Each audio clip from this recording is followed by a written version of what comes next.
Bueno, buenas tardes, amados hermanos. Dios les bendiga.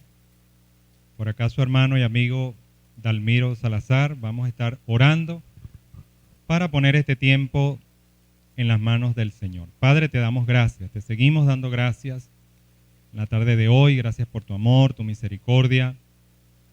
Muchas gracias, Señor, por permitirnos esta oportunidad, este privilegio de poder reunirnos en este lugar para tus asuntos, Señor. Bendecimos tu nombre y nos sentimos muy agradecidos y muy bendecidos por regalarnos tu palabra, por darnos tu palabra a través de la cual podemos ver tu voluntad y podemos instruirnos y capacitarnos, Señor. Muchísimas gracias, Padre. En el nombre de Jesús oramos con acción de gracias. Amén y amén. Bueno, bienvenidos pues todos los hermanos que están acá en el salón de reuniones. También le damos la bienvenida a los hermanos que más tarde puedan vernos por el canal de YouTube de la iglesia. A todos y a todas, gracias por acompañarnos en este nuevo espacio de Capacitando a los Santos, de los días miércoles en el ministerio de la Iglesia Cristiana Pasto Fresco. Este es un tiempo donde estamos leyendo, estudiando, interpretando, aplicando y enseñando la palabra de Dios con el propósito de ser guiados, adiestrados en el camino y la verdad de Jesús, y de esa manera que nuestro carácter siga siendo transformado a la imagen del carácter del Señor. Bueno, como ya sabemos, nosotros estamos en esta primera fase del desarrollo de este tiempo de Capacitando a los Santos, haciendo un estudio general, expositivo al Evangelio de Juan. Vamos capítulo por capítulo, extrayendo las enseñanzas más importantes de este maravilloso texto que el Señor nos ha dejado. El día de hoy vamos a estar trabajando con el capítulo 7 del Evangelio de Juan. Capítulo 7 del Evangelio de Juan. Pueden ubicarlo allí en sus Biblias. En este capítulo 7 nosotros nuevamente encontramos al Señor Jesús ministrando, trabajando, haciendo la obra que el Padre le encomendó y dejándonos a nosotros un buen ejemplo en ese sentido. Lo que encontramos en el capítulo 7 del Evangelio de Juan es a Jesús llamando al arrepentimiento. Ya nosotros en los capítulos anteriores, con excepción de los primeros 18 versículos del capítulo 1 y luego los textos hasta el capítulo 2, pero ya a partir de allí vemos a Jesús en acción con sus discípulos, haciendo milagros, enseñando, utilizando esos hechos milagrosos para dar una gran enseñanza a las multitudes que le seguían y también a sus discípulos que le acompañaban permanentemente. Aquí lo vamos a ver exactamente en esa misma faena, en esa misma ocupación. Vamos a ver pues qué nos tiene para esta tarde este capítulo. Versículo 1 al 9. Vamos a leer primeramente. Versículo 1 al 9 del capítulo 7. Dice la palabra del Señor. Después de estas cosas, andaba Jesús en Galilea, pues no quería andar en Judea porque los judíos procuraban matarle. Estaba cerca la fiesta de los judíos, la de los tabernáculos. Y le dijeron sus hermanos, sal de aquí y vete a Judea, para que también tus discípulos vean las obras que haces. Porque ninguno que procura darse a conocer hace algo en secreto. Si estas cosas haces, manifiéstate al mundo, porque ni aun sus hermanos creían en él. Entonces Jesús les dijo, mi tiempo aún no ha llegado, mas vuestro tiempo siempre está presto. No puede el mundo aborreceros a vosotros, mas a mí me aborrece, porque yo testifico de él que sus obras son malas. Subid vosotros a la fiesta. Yo no subo todavía a esa fiesta, porque mi tiempo aún no se ha cumplido. Y habiéndoles dicho esto, se quedó en Galilea.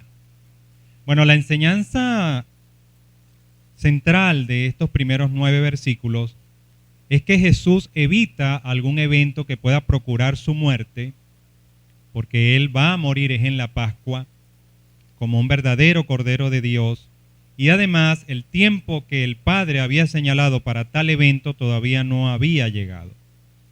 Importante que el Señor evita situaciones que puedan contrariar el orden que el Padre ha establecido, y es un ejemplo importante para nosotros cuando desarrollamos ministerio, evitar aquellas cosas que puedan importunar innecesariamente el sano desenvolvimiento de lo que el Señor nos ha mandado hacer.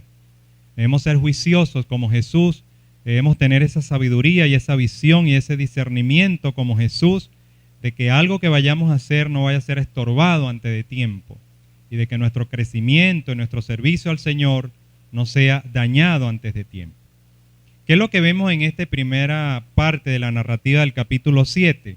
Jesús se queda en Galilea porque sabía que los judíos ya tenían un espíritu muy contrario contra él. Se había levantado una intriga demasiado grande por los celos, por la ignorancia y la dureza del corazón de estas personas. Él debe evitar todo evento inescrupuloso y que esté fuera de la voluntad de Dios. Vemos aquí también que sus propios hermanos le desafían al Señor para que vaya a Jerusalén a celebrar esta Pascua, pero el Señor les responde que aún no ha llegado su tiempo y que él debe esperar y evitar la demasiada conmoción que se estaba levantando a su alrededor desde el principio de esta fiesta. Sería una insensatez hacer eso. El Señor en esta etapa tenía todavía un ministerio incipiente. Hay algo importante ya cuando uno ha caminado lo suficiente, levantando obras y haciendo el trabajo. Cada vez que un ministerio, una iglesia, una actividad está comenzando, es un tiempo de alto riesgo. El enemigo siempre procura liquidar algo cuando están haciendo. El Señor Jesús obviamente lo sabía desde antes de los tiempos. Por eso es que cuando el Señor nos entrega algo, cuando nosotros estamos construyendo algo, tenemos que cuidar mucho el inicio. Tenemos que cuidar mucho ese momento en que están haciendo eso. Por eso el momento más peligroso, si lo vemos desde ese punto de vista de una obra, de una iglesia, de un ministerio, son sus primeros años, particularmente su primer año. Ahí vamos a recibir los ataques más certeros del enemigo. Pero si estamos conscientes, si somos inteligentes en el Señor, y nos mantenemos orando y con una sensibilidad espiritual adecuada, podemos salir airosos de esos ataques. Es lo que nos está mostrando el Señor en esos primeros 9 versículos. Versículo 10 al 24 dice: pero después que sus hermanos habían subido, entonces él también subió a la fiesta, no abiertamente, sino como en secreto. Nuevamente Jesús tomando previsiones. Y le buscaban los judíos en la fiesta y decían: ¿dónde está aquel? Y había gran murmullo acerca de él entre la multitud, pues unos decían: es bueno, pero otros decían: no, sino que engaña al pueblo. Pero ninguno hablaba abiertamente de él por miedo a los judíos. Mas a la mitad de la fiesta subió Jesús al templo y enseñaba. Y se maravillaban los judíos diciendo: ¿cómo sabe este letras sin haber estudiado? Y Jesús le respondió y le dijo: mi doctrina no es mía, sino de aquel que me envió. Y el que quiera hacer la voluntad de Dios, conocerá si la doctrina es de Dios o si yo hablo por mi propia cuenta. El que habla por su propia cuenta, su propia gloria busca. Pero el que busca la gloria del que le envió, este es verdadero y no hay en él injusticia. ¿No os dio Moisés la ley? ¿Y ninguno de vosotros cumple la ley? ¿Por qué procuráis matarme? Respondió la multitud y dijo: demonio tienes. ¿Quién procura matarte? Jesús respondió y les dijo: una obra hice, y todos os maravilláis. Por cierto, Moisés os dio la circuncisión, no porque sea de Moisés, sino de los padres. Y en el día de reposo circuncidáis al hombre. Si recibe el hombre la circuncisión en el día de reposo, para que la ley de Moisés no sea quebrantada, os enojáis conmigo porque en el día de reposo sané completamente a un hombre? No juzguéis según las apariencias, sino juzgad con justo juicio. Como pueden ver aquí, los judíos todavía tenían ese malestar por la sanidad que el Señor le había dado a aquel hombre en Betesda en el día de reposo.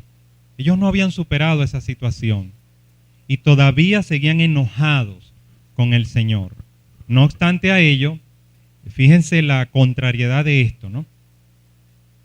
En la ley de Moisés había una acepción. Luego, en la parte práctica de la aplicación de la circuncisión.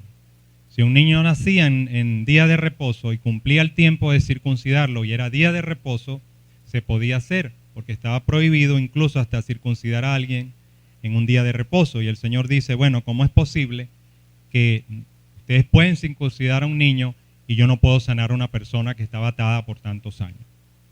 Así que en este sentido, la enseñanza central de este texto de Juan es que Cristo es el verdadero Hijo de Dios, el Salvador del mundo, y por lo tanto y en consecuencia es el Señor del día de reposo y además el que ejerce un justo juicio aún en ese contexto.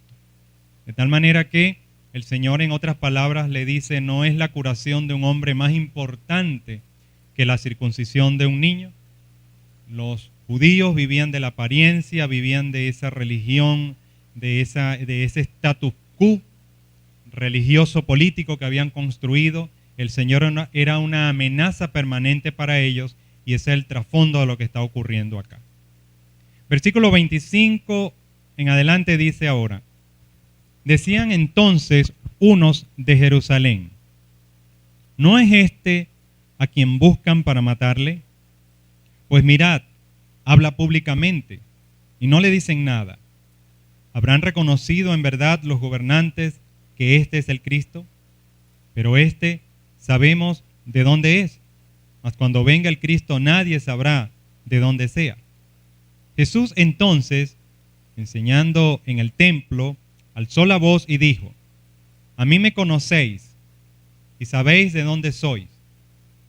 Y no he venido de mí mismo, pero el que me envió es verdadero, a quien vosotros no conocéis. Pero yo le conozco, porque de él procedo, y él me envió. Entonces procuraban prenderle, pero ninguno le echó mano, porque aún no había llegado su hora. Y muchos de la multitud creyeron en él y decían, el Cristo cuando venga hará más señales que las que éste hace. Los fariseos oyeron a la gente que murmuraba de él estas cosas, y los principales sacerdotes y los fariseos enviaron alguaciles para que le prendiesen. Entonces Jesús dijo, todavía un poco de tiempo estaré con vosotros e iré al que me envió. Me buscaréis y no me hallaréis, y a donde yo estaré, vosotros no podréis venir. Entonces los judíos dijeron entre sí, ¿a dónde se irá este, que no le hallemos? ¿Se irá a los dispersos entre los griegos y enseñará a los griegos? ¿Qué significa esto que dijo, me buscaréis y no me hallaréis? Y donde yo estaré, vosotros no podréis venir. En esta larga instrucción que vemos aquí en esta escena, hay una enseñanza puntual y agregarle sería confundir más el punto. El Señor Jesús lo que está diciendo aquí a ellos y en consecuencia a nosotros es que Él descendió del cielo y va a regresar a su Padre celestial. La misión del Señor Jesús en ese contexto era divina. En consecuencia, nadie prácticamente estaba entendiendo ni lo que Jesús hablaba, ni lo que Jesús hacía, más allá de la bendición que recibían a través de los milagros, a través de lo que Él les proveía. El trabajo que el Señor estaba haciendo era de carácter divino, espiritual. Estas personas estaban ciegas, estaban con un pensamiento torcido. La enseñanza práctica es que muchas veces el Señor puede estar obrando en una vida, puede estar obrando en una situación, en un grupo de personas, hasta en una nación, pero la dureza de corazón, la ceguera espiritual, la arrogancia, la altivez, entre otras cosas, impide que la persona se den cuenta de que el Señor está allí. Versículo 37 al 39 dice: y en el último y gran día de la fiesta, recuerden que el capítulo 7 hasta el capítulo 10 en adelante, está todo eso bajo el contexto de la fiesta de los tabernáculos. La fiesta de los tabernáculos, una fiesta donde el pueblo judío recordaba cuando ellos estuvieron en carpas o sus padres en el desierto. Entonces ellos salían de sus hogares a ciertos lugares y hacían literalmente unas carpitas y ahí se metían. Y ese era un tiempo largo donde celebraban la fiesta de los tabernáculos. Así era llamado. Y allí, bueno, hacían muchas liturgias y muchas cosas. En ese escenario se está desarrollando estos 3 capítulos siguientes del Evangelio de Juan. Entonces dice: en el último y gran día de la fiesta, Jesús se puso en pie y alzó la voz diciendo, y aquí viene la estocada importante en este capítulo: si alguno tiene sed, venga a mí y beba. El que cree en mí, como dice la Escritura, de su interior correrán ríos de agua viva. Esto dijo del Espíritu que habían de recibir los que creyesen en él, pues aún no había venido el Espíritu Santo, porque Jesús no había sido aún glorificado.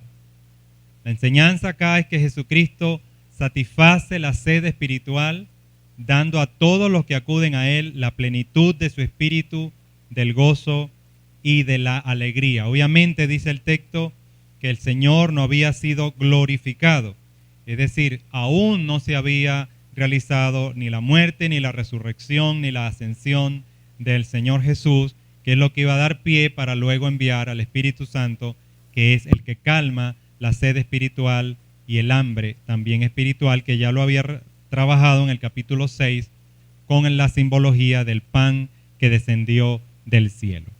Versículo 40 al 52 dice ahora: entonces algunos de la multitud, oyendo estas palabras, decían: verdaderamente este es el profeta. Otros decían: este es el Cristo. Pero algunos decían: ¿de Galilea ha de venir el Cristo? ¿No dice la Escritura que del linaje de David y de la aldea de Belén, de donde era David, ha de venir el Cristo? Hubo entonces disensión entre la gente a causa de él, y algunos de ellos querían prenderle, pero ninguno le echó mano. Los alguaciles vieron a los principales sacerdotes y a los fariseos, y estos le dijeron: ¿por qué no le habéis traído? Los alguaciles respondieron: jamás hombre alguno ha hablado como este hombre. Entonces los fariseos le respondieron: ¿también vosotros habéis sido engañados? ¿Acaso ha creído en él alguno de los gobernantes o de los fariseos? Mas esta gente no sabe de la ley, maldita es. Les dijo Nicodemo, el que vino a él de noche, el cual era uno de ellos: ¿juzga acaso nuestra ley a un hombre si primero no le oye y sabe lo que ha hecho? Respondieron y le dijeron: ¿eres tú también Galileo? Escudriña y ve que de Galilea nunca se ha levantado profeta. Y cada uno se fue a su casa. Bueno, la distorsión continúa en el pensamiento de estas personas, la confusión.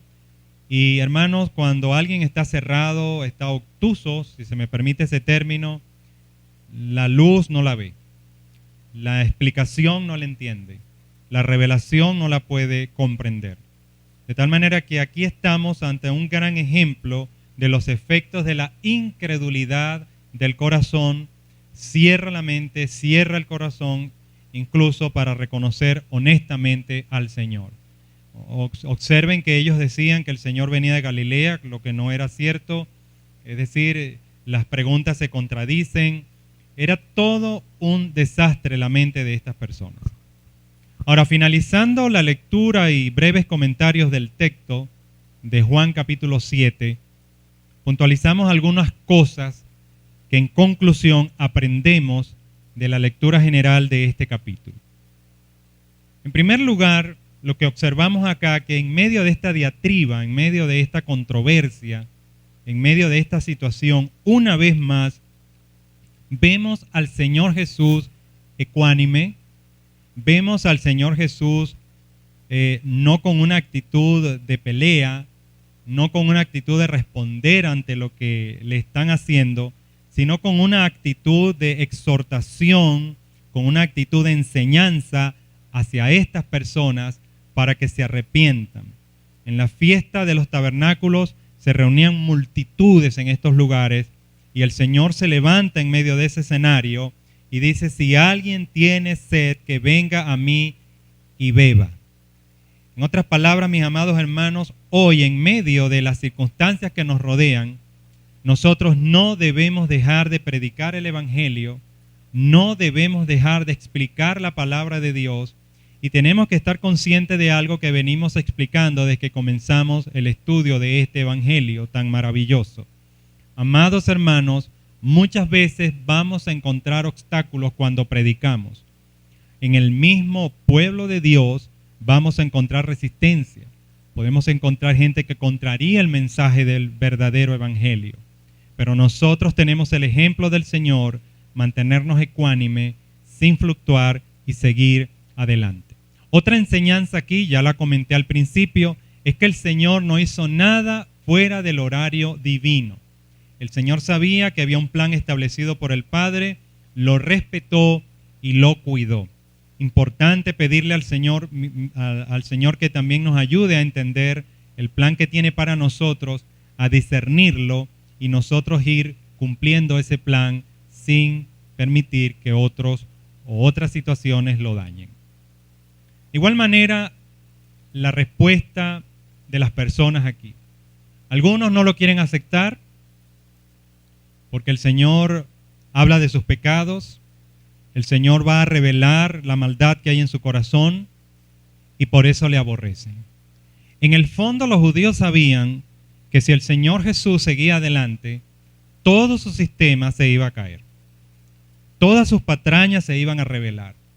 Y en el fondo eso está en juego aquí. Por otro lado, vemos que aquí otros dudaban de su origen. Y esta es una objeción típica cuando predicamos el Evangelio. Las personas dudan si en realidad este mensaje es cierto, si en realidad ese Cristo existió, si en realidad ese Dios existe, pero el Señor nunca dudó en su convicción y nos deja ejemplo en ese sentido. Por otro lado, mis hermanos, el capítulo 7 del Evangelio de Juan, y con esto quiero cerrar esta exposición, cuyo mensaje principal es la exhortación en medio de controversias a que las personas se arrepientan, el comprender que el predicador, el obrero, el que predica el Evangelio debe mantenerse firme y fiel en su propósito de hacerlo aún en medio de todas estas cosas. Pero quiero cerrar esta enseñanza con algo que trae a mi mente este capítulo 7 y son las bellas palabras de un himno bautista muy conocido de hace muchos años, con el cual crecí por muchos años, por mucho tiempo. Y dice así: oí la voz del Salvador decir con tierno amor, oh, ven a mí, descansarás cargado pecador. Tal como fui a mi Jesús, cansado yo acudí, y luego dulce alivio y paz por fe de él recibí. Oí la voz del Salvador decir, venid y bebed. Yo soy la fuente de salud que apaga toda sed. Con sed de Dios, del vivo Dios, busqué a mi Emmanuel. Lo hallé. Mi sed él apagó y ahora vivo en él. Oí su dulce voz decir, del mundo soy la luz. Miradme a mí, salvo sed, porque por ti morí en la cruz. Mirando a Cristo, luego en él, mi norte y sol hallé. Y en esa luz la vida ya por siempre viviré.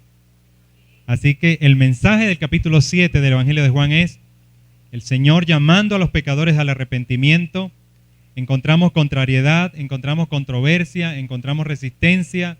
El ejemplo una vez más del Señor manteniéndose ecuánime, sin quitarle ni ponerle al mensaje, sin cambiar su discurso y sin cambiar su actitud de seguir adelante. El capítulo 7 del Evangelio de Juan pone en relieve lo que ya dice al principio. A los suyos vino y los suyos no le recibieron. Amigo, amiga, hermano, si oyes este mensaje y Cristo te llama, te busca, no lo rechaces, no dudes. El Señor quiere salvarte, bendecirte y ayudarte. Y en el caso nuestro, que ya estamos en Cristo, mis hermanos, el Señor quiere edificarnos, ayudarnos y seguir bendiciendo nuestras vidas y llevándonos por el mejor camino de paz, de luz, y que nosotros ya pasa lo que pasa, no tenemos sed espiritual ni hambre espiritual, porque como acabamos de leer este himno, el Señor lo llena totalmente. Padre, gracias te damos por esta palabra de hoy, por esta pequeña reflexión en el capítulo 7 de Juan. Esperamos que tu palabra, Señor, que es suficiente, que se explica ella misma, siga ayudándonos a ir conociendo tu ministerio, Señor, aquí en la tierra cuando estuviste realizándolo, y tomar de él lo que nos interesa para nuestro tiempo, lo que nos instruye. Bueno, todo nos interesa y todo nos instruye, pero esas cosas puntuales que necesitamos. Hoy hemos aprendido, Señor, que debemos, igual que tú, oh Dios, igual que tú, Señor, cuando estuviste aquí en carne, entre los hombres, debemos igual llamar a los pecadores al arrepentimiento, hacerlo con ese amor con que tú lo hiciste, con esa valentía con que tú lo hiciste, con esa perseverancia con que tú lo hiciste, Señor. Llena a tu iglesia, Señor. Llena a tus hijos, a tus hijas de esa entereza, Señor, para que desde el púlpito, en la calle, en todo entorno, prediquemos con valor, con valentía, con fuerza, el mensaje del Evangelio, llamando a los pecadores al arrepentimiento. El domingo próximo pasado, tu siervo habló de que debemos ser valientes y enfocó ese mensaje en esa valentía para hablarles a otros de Cristo, Señor. Nosotros siempre estamos rodeados de gente, en una cola, en un microbús, en una cola de alguna cosa. Danos el valor, Señor, para hablar y no callar. Porque usted dice, Señor, abre tu boca que yo la llenaré. Así, mi Dios, empodéranos, Padre, cada vez más con tu Espíritu Santo. Danos fuerza, danos valor, Señor. Y sigue levantando hombres y mujeres, obreros y obreras de Cristo, para que hablen el mensaje de fe que lleva a las personas al conocimiento del Salvador y a la salvación y a la vida eterna. Muchas gracias, Señor, por este tiempo, por este refrigerio en tu palabra. Bendice el resto de las actividades de la iglesia, bendice la actividad del fin de semana, Padre, y sigue abriendo puertas para que no solo esta iglesia, sino todas las iglesias de Valencia, del estado Carabobo, de Venezuela, del mundo, sigan en medio de este tiempo difícil haciendo la obra del ministerio. En el nombre de Jesús te damos gracias, Señor. Amén y amén. Dios les bendiga. Hasta el próximo miércoles. Gracias, hermanos. Que el Señor les bendiga.